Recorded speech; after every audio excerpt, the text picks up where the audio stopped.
parole aux associations.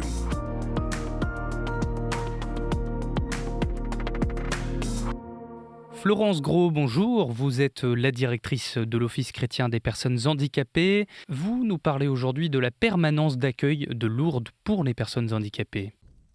Elle me regardait comme une personne qui parle à une autre personne. Savez-vous, Raphaël, d'où vient ce message ? Eh bien, ce sont les mots de Bernadette Soubirous quand elle parle de ses rencontres avec la Vierge Marie à Lourdes. Il y a un lieu là-bas où chaque personne qui s'y présente pourrait dire la même chose. Elle me regardait comme une personne qui parle à une autre personne. Eh bien, c'est la permanence d'accueil de Lourdes pour les personnes handicapées et leurs familles. J'ai eu la joie d'y passer quelques jours la semaine dernière. Ce lieu est vraiment unique. Il est animé par une équipe de l'OCH et de nombreux et formidables bénévoles, jusqu'à 80 par an. Chaque personne accueillie trouve une écoute, un regard empreint de compassion, du soutien, tout cela agrémenté d'une petite lumière d'espérance pour continuer la route. C'est un lieu de rencontre pour venir se poser quand on est un pèlerin ou juste curieux. Pouvez-vous nous donner un petit exemple ? Alors un petit exemple, Clotilde est arrivée du Royaume-Uni seule avec son fils Fortune, autiste. Son séjour vraiment tourné au cauchemar quand on lui a conseillé d'aller à la permanence. Et alors l'équipe a entouré la maman, accueilli avec délicatesse Fortune, en le considérant comme elle aime à le raconter, en le pacifiant. À la permanence, elle pouvait souffler et cesser de courir après Fortune qui le matin, en se réveillant, n'avait qu'une hâte, foncer à l'OCH pour retrouver les amis de passage. Voilà, c'est un exemple parmi beaucoup d'autres.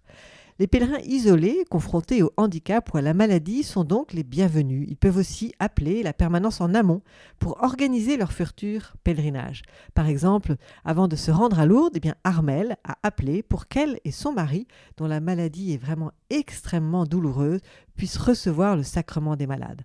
Un infirmier aussi en hôpital psychiatrique s'était aussi renseigné avant d'emmener 3 patients désireux de venir à la grotte de Lourdes.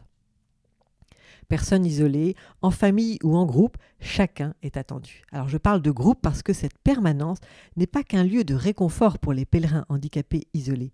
Il est en plus un lieu de sensibilisation avec une pédagogie propre à Lourdes qui s'appuie sur la façon dont se sont passées les rencontres entre Bernadette et la Vierge Marie. L'équipe en a développé une formation concrète sur le thème comment rencontrer une personne malade ou handicapée. Elle est destinée aux jeunes ou aux hospitaliers qui vont servir. Et comment les sensibilisations sont données ? Les sensibilisations sont souvent données par des témoins handicapés, suivis de temps de partage et d'amitié, parce que la lumière d'une rencontre est toujours à vivre. Certains bénévoles sont aussi en situation de handicap. Je laisse d'ailleurs la parole à Tristan, un des nombreux bénévoles.